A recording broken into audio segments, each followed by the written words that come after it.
Hello and welcome to another video for ICMI 2021. As always, I'm joined with Vern, and today we have Tom Golden. How are you doing today, sir? Good. So, Tom has been quite an established person within the men's movement for several years. Of course, he was part of ICMI last year, and has been an integral part of Regarding Men, which is where I first met him and had the luxury of interviewing him, where I got to learn quite a bit about him. Especially since the one thing I learned about him was that he was helping men for much of his life, giving them counseling. And that's the one thing I really liked in our interview is, not only did I learn that you were there helping men, but you really tried to understand who and what men are. I think sometimes people kind of get lost in just dealing with surface level stuff, but you, Tom, you really dig in and say why do men do men? Yes. If that makes any sense. But I'm kind of curious, that's where I want to start is, what is your fascination with understanding the deepness of men? Well, it wasn't really a fascination. It was a necessity. When I first started working, I couldn't find a job. And finally, I found this job at a Center for Death and Dying, which I didn't know much about, but I said, I can do it. And so I go into this center, and there's like 17 therapists there. They're all women. And I found out really quickly that what they were going to do is they're going to refer all the men to Golden because he's a man. He'll figure it out.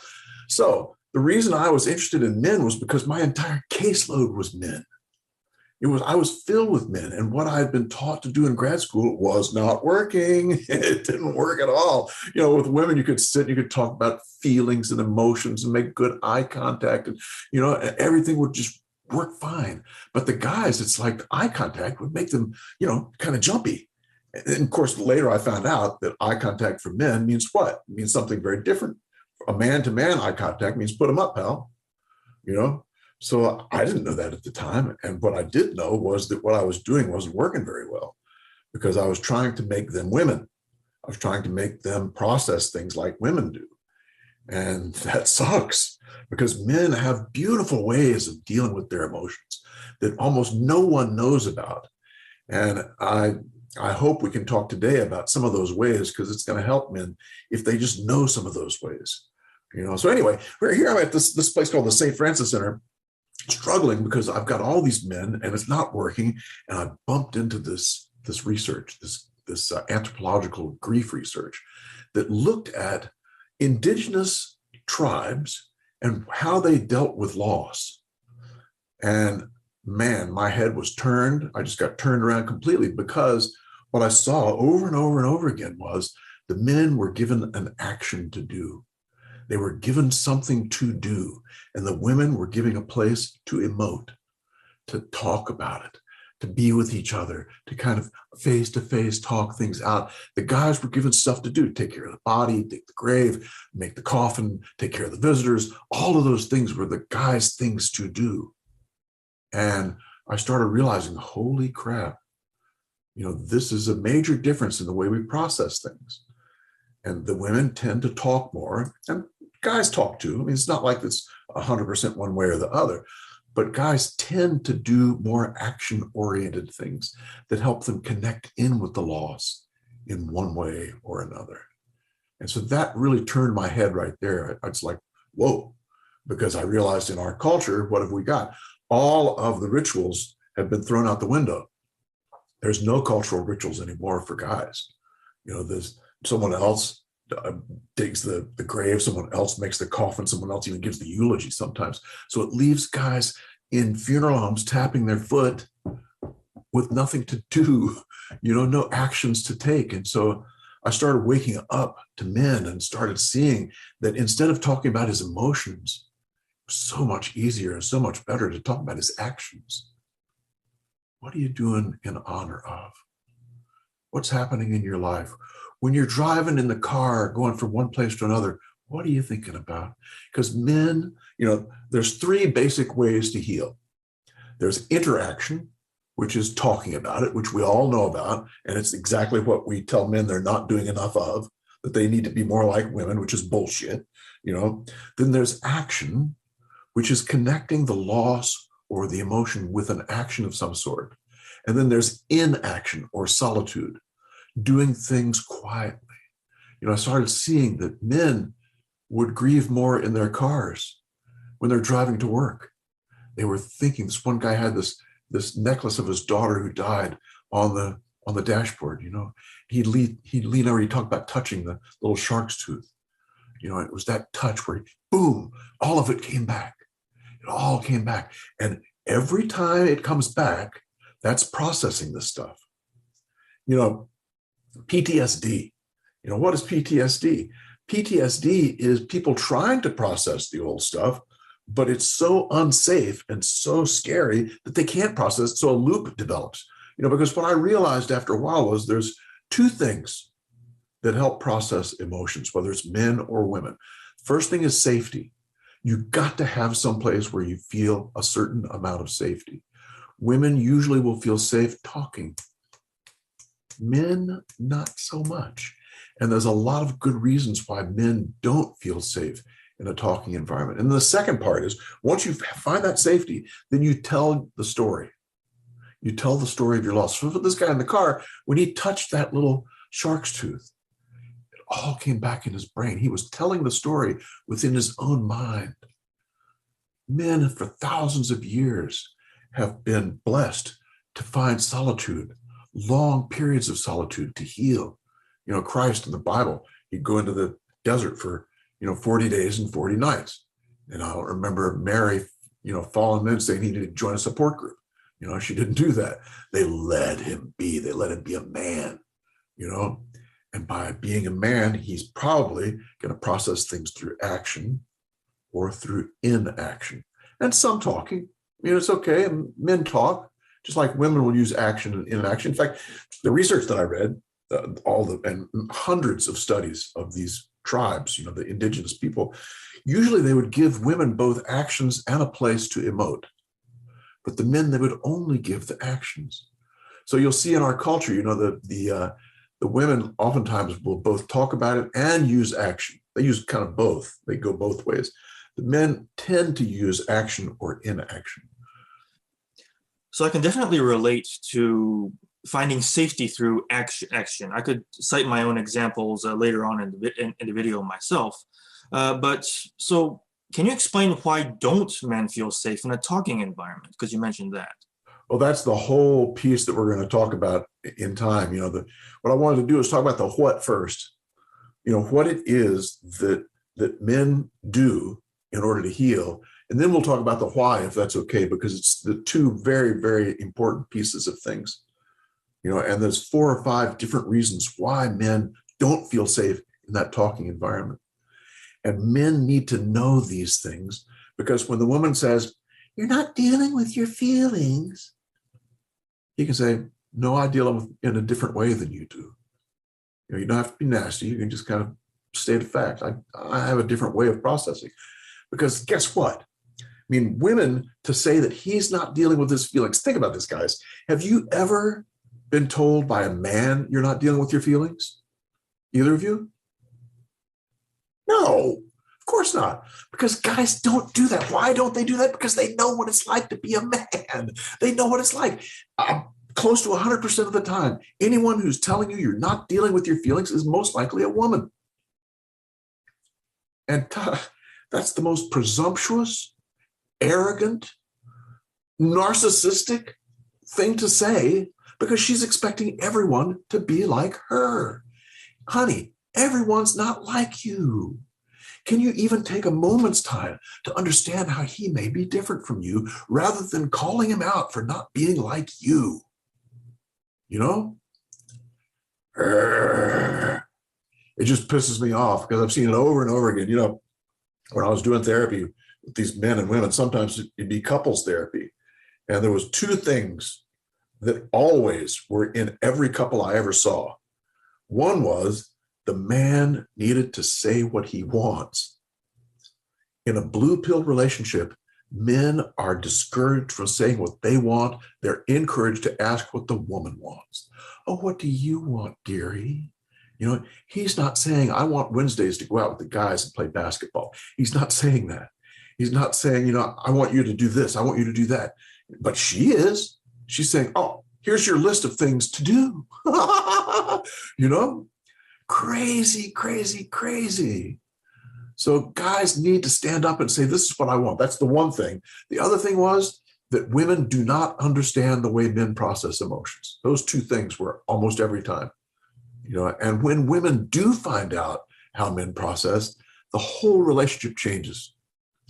It changes because I do these workshops, the day-long workshops, teaching therapists, mostly women, about men and the way they process emotions, with the way they grieve. And I'm telling you, after the day's over, at least 10 out of 100 people will come up to me and say, oh God, thank you. I can't wait to go home and try this out on my husband. It's like they're excited. Now they see a different way. They see a different frame to see their husband with, you know? And most women look at this and go, wow, this is really helpful. But there's about 1 or 2% of feminists who say, how can you say that? You know, because they get pissed off, because part of what I tell them is men deserve to be treated in a different kind of way. You need to treat men based on how they're different. And they don't like that. Feminists do not like that one bit. You know, no, we're not going to make special exceptions for the patriarchy. What you're talking about, I definitely see what you're talking about. Yeah. And I think some of the anger may come from like the magazine industry, like Cosmo, talking about how to shape your man into what you want them to be, how to get your man to love you, how to make your man jealous, how to do this and that. And it's all about not treating them as being different, but rather something that you can mold into what you want. And would that be part of what you're talking about? That's it. I mean, and the media pushes this narrative over and over and over again. You know, that men need to step up and become more like women. It's crazy stuff, eh? Crazy stuff. So anyway, what men can start to understand is, how do I find safety? And then how do I tell my story within that safety? And there's, like we said, interaction, action, and inaction. And probably, guys, you're thinking of action and inaction as being your primary, but it's not always. I mean, there are some men who their primary is talking, and that's fine. You know, and some women whose primary is taking action or inaction, and that's fine too. So it's like the height. You know, most men are taller than women, right? But you got some really tall women out there, you know, 6'5", and, you know, but she's the exception, not the rule. And that's kind of what we're talking about here. You know, the exception, the rule basically is that men are probably going to use action and inaction, not always, but most of the time. I kind of think that a lot of the problem that you described is not necessarily women, but rather men themselves. And it seems like men don't understand what masculinity is. That masculinity they put through a very narrow lens of, well, if you're a man, then you do this thing. And so if some other man like deviates from that, now there's somehow less of a man. And I was wondering if you could kind of talk to us a little bit about that, about why have men of old done that? And are we starting to see that men are starting to open up more about what masculinity is? Well, I think your point about the media being a part of the problem is huge. You know, that's very important. But, you know, men need to be who they are. You know, they don't need to be who the media tells them they are. They don't need to be who the mother, father, or mother, sister, aunt say they should be. You know, they need to be who they want to be and who they are. And a lot of that comes from being comfortable in your own skin. And the media will not let that happen. You know, but there's a number of connections with all of this. Maybe we should start talking about those a little bit, about why is it that men are not safe? You know, why is it that men are not in a safe place with this stuff? And there's really good reasons for it. The first of which is that a man's pain is taboo. Nobody wants to touch it. We hear about the empathy gap. That's exactly right. A man's pain is taboo. Imagine you're going into a restaurant. You walk into the restaurant, you look over and there's a woman crying at your corner table. What's your first thought about that woman? That someone hurt her. Yeah, she's hurt. Poor dear. She's upset. She needs support. The workshops I give, I always do this exercise, and I'm telling you, 100% say that same thing. Oh, poor dear, she's upset. She needs support. What can we do? La, la, la, la, la, right? Same restaurant. You walk through the door, but it's a guy at the same table crying. What's your first thought of him? What's his problem? Yeah, really, what's his problem? Most of these female therapists say, he's probably drunk. Avoid him. You never know what's going on with him. So it's something that they want to avoid. It's something they want to stay away from. Men's pain is taboo. People do not want to touch it. This is a damn good reason for men not feeling safe to emote in public. Oh, good, I'll go out and emote in public. No. Why would he do that? He knows a whole lot better than to do that because his pain is taboo. No one wants to hear it. Even his wife doesn't want to hear it. His mother probably doesn't want to hear it. Not after he's 12 years old. That's another thing. Why do parents say big boys don't cry? Why do they say that? They say it because they know that sooner or later he's going to have to go out in the real world where no one gives a shit about what his feelings are. And they better teach him now to be on his own, to be independent. So I look at that and I go, well, I can understand why parents would say that. But the therapists today, the Division 51 types, all go, oh no, how could they say that? He needs to be in touch with his feelings. Oh man, see, they're missing it completely. They're missing the idea that a man's pain is taboo. Men know this. Every man knows this. He knows that no one wants to listen to what his crap is. When I first started working with men, the men would look at me and they say, you really want to hear this? they were incredulous. They're absolutely incredulous, which taught me a lesson. Like, wow, they really think that no one wants to hear it,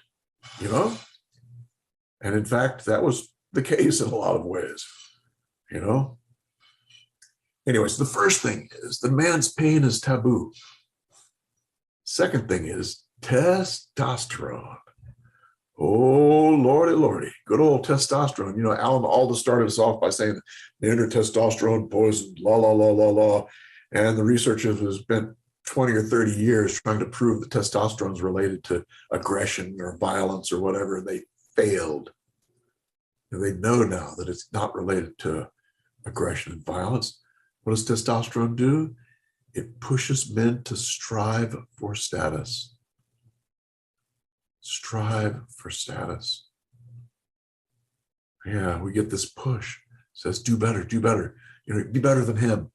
Try it this way. Try it some different way, right? That's testosterone pushing us to get out there and try something different. Try harder, do this, do that. And at the same time, it lowers fear. It raises our capacity to take risks.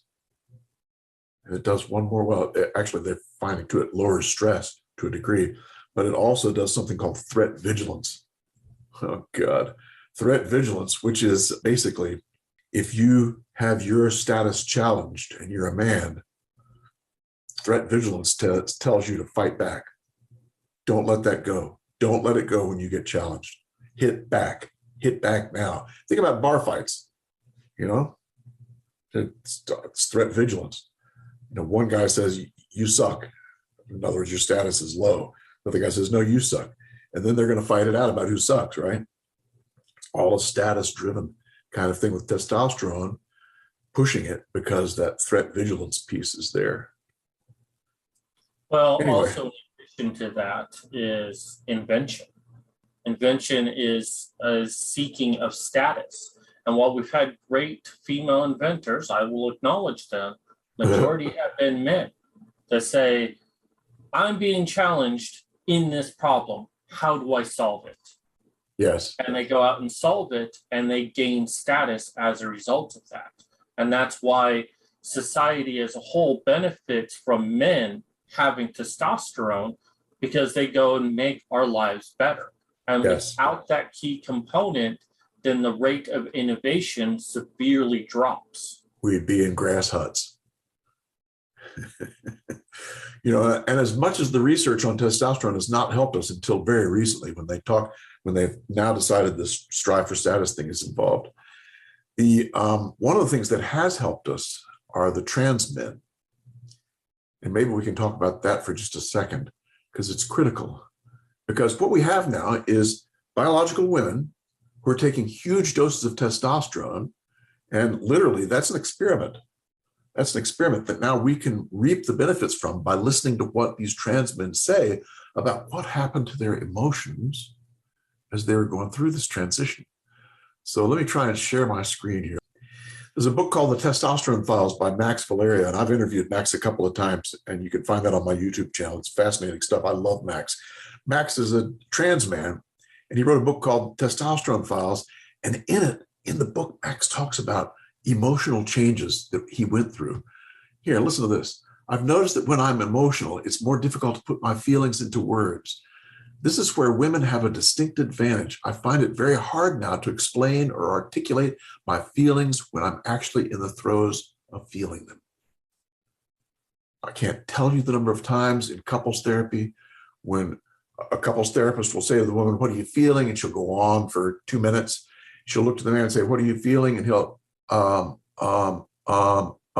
This is why testosterone is scrambling his emotions, particularly under stress. The evolutionary people have some fascinating ideas about why this is. Think about it. When men are stressed, when men go to war, when men go and do this, you do not want feelings to be prevalent. You want them to pull the trigger, right? Imagine a cop going to a terrible accident scene. And is he going to break down and cry? No, he's going to get the job done first. That's testosterone. It says, get the job done, and it muffles our emotions. So guys, when you are in the midst of talking with your female friend, boss, coworker, whatever, and she asks you how you feel, give yourself some time. Say, let me think about that. I'll get back to you. Because guys can process this stuff, but it takes a little bit longer time to do it. Let's see what else Max has to say. Slowly, I began to realize that if I had felt this way as female, I would have cried easily, released this pent-up sadness and frustration through tears. Now I can't. I find it impossible to weep. And we knew this already, actually, that testosterone dries up the tears. When you were 8 or 9 years old, guys, you could probably cry like a banshee, right? When you hit 12 or 13, the tears dried up. I can't tell you the number of times I've heard women say, he hasn't cried at all. He must not care. He's not really grieving. He's not crying. Guess what? He doesn't have the tears to cry, particularly younger men. This is, older men, their testosterone levels start to go down as they age. And so they kind of have their emotions come back to them. But younger men, not so much. So again, this is another piece that confuses women. They tend to think that there's something wrong with this guy because he's not crying a lot. But it's the testosterone that's drying up the tears. You got to understand that. I believe that men could cry just as much as women if they would just let themselves go. And a lot of women think that. Men were victims of a masculine ethos that forbade tears, that made them into unfeeling, seething septic tanks of repressed pain, ready to lash out. I was wrong.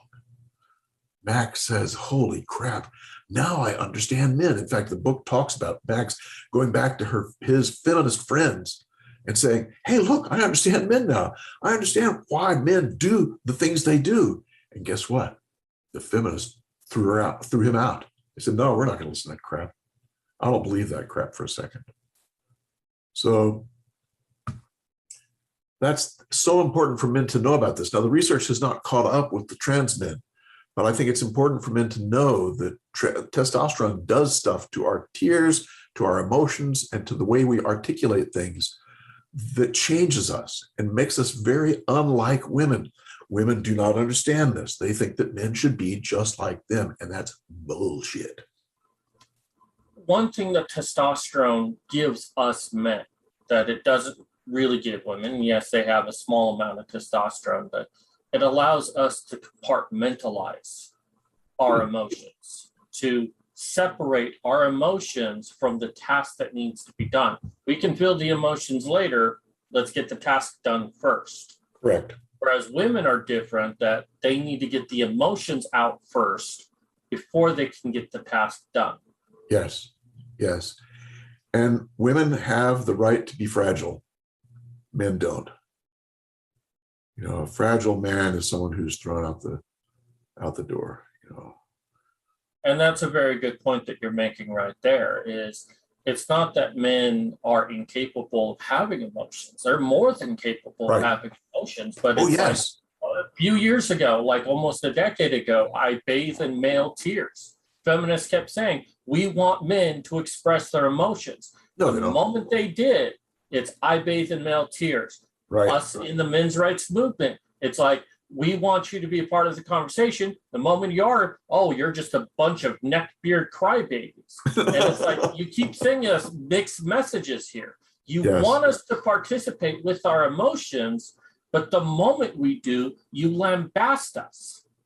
And that is really what the differences in the genders are, is women don't really want men to express their emotions, that are attracted to the emotionless state, and yet they still want to bitch about it. Yes, that is so true. Men are in a tough spot when it comes to emotions, you know, because they're expected to be like women, which they're not. And they're expected to hold up a certain image in public, which is what we'll talk about next, which is precarious manhood.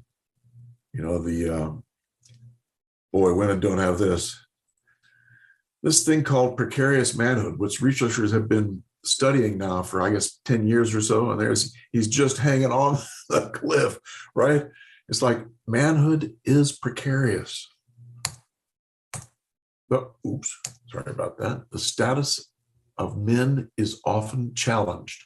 The status of women is not. Think about that for a while.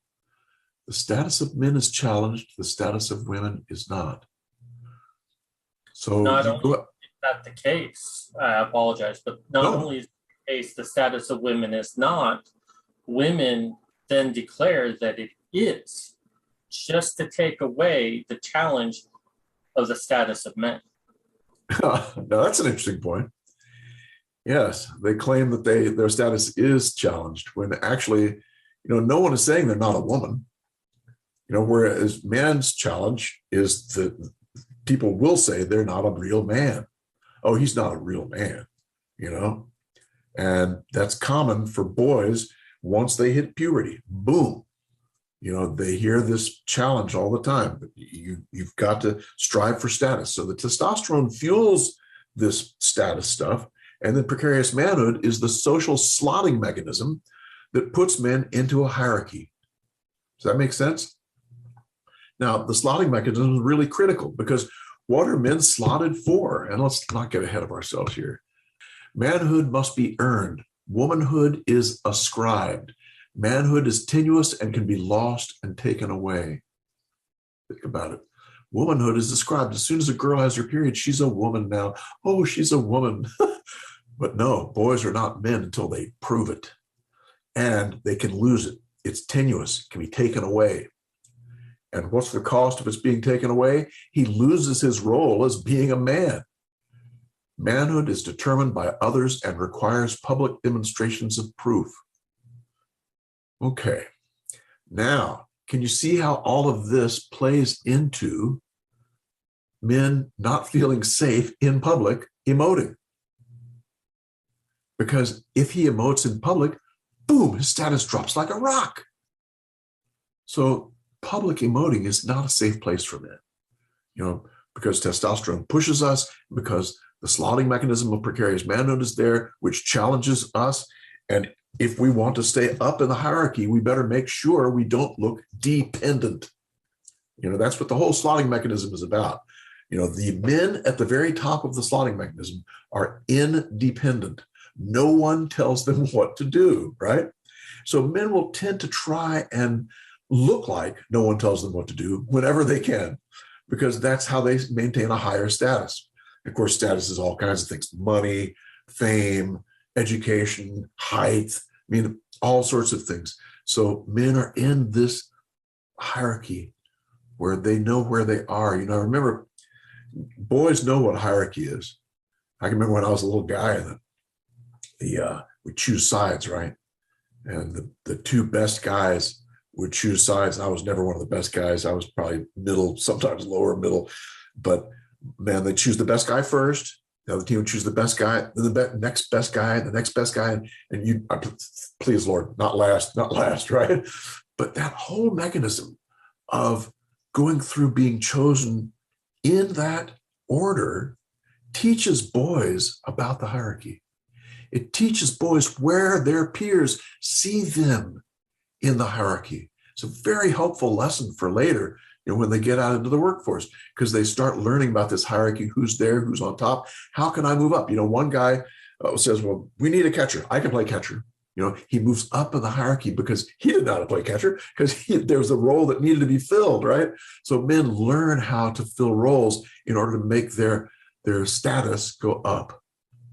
Anyway, the important thing about you know, precarious manhood and the hierarchy is that this is what makes it unsafe for men. This is what makes the whole thing unsafe. And women do not understand that even a little bit. They don't understand that men do not feel safe in public emoting, or even with her emoting. Because guess what? She doesn't want someone who emotes a lot, some man who emotes a lot. She wants someone who's going to take care of her, who's going to provide and protect. Well, that was the other thing we didn't talk about, was provide and protect. That whole role is still hanging on men's backs. Well, before we get into that, I do understand the point about the precarious manhood as it stands. So Right. let me kind of put a counter question to that. Wouldn't you say that there is a case for me made to about something that is inherently non-precarious about men that's worth standing up for and defending? Men and boys need to stand up for what they feel is the right thing, you know, for what they feel is right. And I think every man knows that sense. And we know sometimes when we've gone against the grain of that idea. So yeah, I think there's lots of things that men and boys need to stand up for. You know, today's world is just filled with examples of that, of how we need to stand up for what we think is right. One of the big points, and I want to add on to what Vernon is talking about here, one of the big issues that I push for is male emancipation. That instead of trying to earn manhood for the appeasement of women, because that's basically why we're doing it. We want women to like us, so we prove ourselves to earn their worth. We need to stop doing that. We need to start earning our worth to ourselves. Do what makes us happy. Do what makes us complete. I agree, but there's a problem with that. Okay. The problem with that is that we are biologically driven to get the girl. And the whole hierarchy thing is all about getting the girl. All the status is about, you know, getting reproductive access. I mean, that's what it's all about. And so, you know, it takes a red-pilled man to be able to say, you know, I'm not going to jump into that fray again. And it's not easy for men, you know, because the blue pill says, jump, you know, prove as much as you can, and you'll get the pussy. You know, it's like, you got to prove it first. You got to get in there and strive. You got to get in there and do this and do that. And that's exactly, Chris, what we're talking about, to get away from. You know, men need to love themselves for who they are. You know, men are good as they are. They don't have to strive for status. They are who they are. Yeah. So let's talk about that last point that you have, because we're starting to come to a close about. Yeah, the provide and protect role. I'll just tell a real quick story. You know, imagine you and your wife are in bed at 2 o'clock in the morning. There's a huge noise downstairs, right? And who's going to go? Probably you. And if she goes, she's a hero. I'll go tonight, honey. And she goes down, wow, she was able to do. And if she goes, no, can you go check that out, please? She's fine there too. And the guy, if he goes, he's fine. But guess what? If he doesn't go, what happens? Uh-oh. You know, he's in the doghouse. You know, no, I can't. I'm not going to do that tonight. Can you go? What?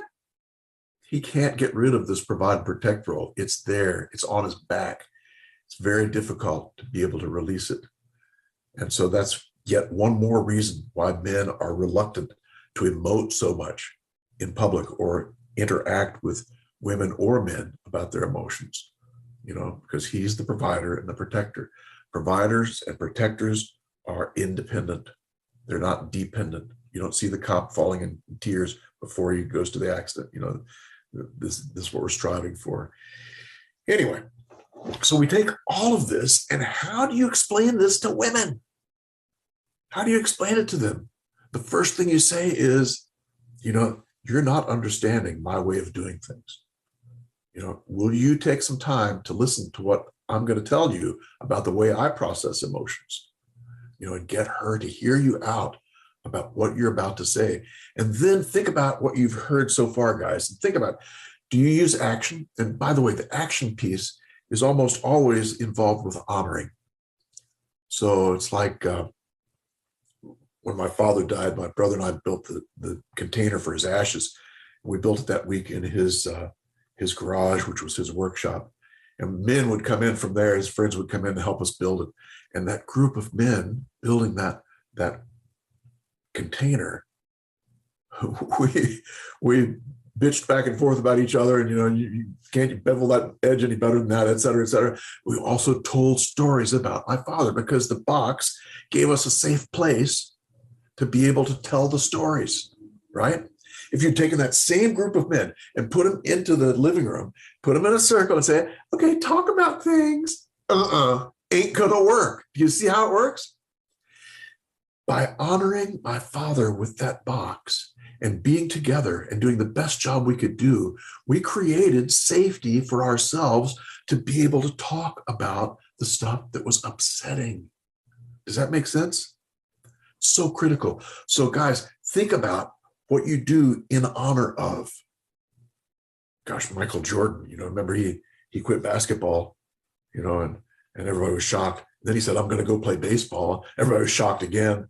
It's like people still don't understand why he did that, but he did it to honor his father. His father was murdered. His father was murdered. We know now that Jordan's father always wanted him to play baseball. So Jordan said, fuck basketball. I'm going to go play baseball for my dad, because his dad used to tell him, you'll be the greatest baseball player ever. So Jordan did it for his father. Anytime we honor things, Jordan talks about it. In his books, you see that when he's at bat, right? He's thinking about his dad. He's thinking about what his dad is telling him. When he's driving in to the practice, he's thinking about his dad. You see how that solitude, story, safety, all of those things play in. So you look for solitude, or you look for safety, action, or solitude in the way you tell your story. Then explain that to her. Explain it to her. She'll get it.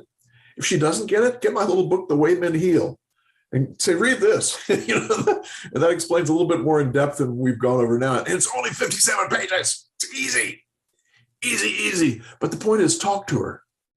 Tell her how you do things. And tell her that something from my youth.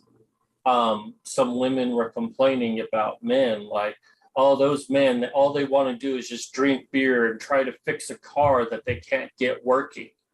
And it's like, listening to you now, I better understand that. Yes. That these men were doing a futile activity, but they were doing something. Shoulder to shoulder. Process the problems in their life is a bunch of men get together, work on a project. And I'm telling you, as those men are doing that project, they're telling stories, because the project gives them the safety to be able to tell that story. It may be subtle, but the stories, they're all the same. And it doesn't matter if it's subtle or not. Once it's told, it can accumulate. The more we do it, the more it accumulates, the more the emotion gets neutralized. It's like the Stoics. The Stoics are a fascinating group that were interested in being in the present tense always. They get a bad rap for, they didn't like emotions. That's not it at all. They wanted to make sure the emotions didn't interfere with their being present in the here and now. What a beautiful thing, right? But they also knew that they had to somehow deal with those emotions to keep them from fouling up their present tense. So men for eons have done this, just eons. And it's a beautiful thing. It really is. Men are good. That's just the bottom line. Men are good. If you give them a chance and try to understand them, they'll tell you everything. Well, we're going to have to come to a close at this time. That's a good place to close. Yeah, and honestly, I could probably talk to you for 10 hours, and it's just fascinating every second I talk to you. And you're so good at answering questions as well. But what's the best way that people can find you? menaregood.com or the Men Are Good YouTube channel are two ways, and also the Patreon site and the Subscribe Star site. So I'm building those back up. So come on and see me. In fact, we just put Rocket Chat on the Patreon site. So it's pretty cool. Cool way to connect with other men. So come and join us. Yes, I will definitely come and join you on that. I do enjoy watching your videos on YouTube. You always got great things to say. And as always, men are good. We did it. That's no fun. We should screw it up. Thank you both. There you go. It was good to be with you all today. Men are good. talking to you. As are you.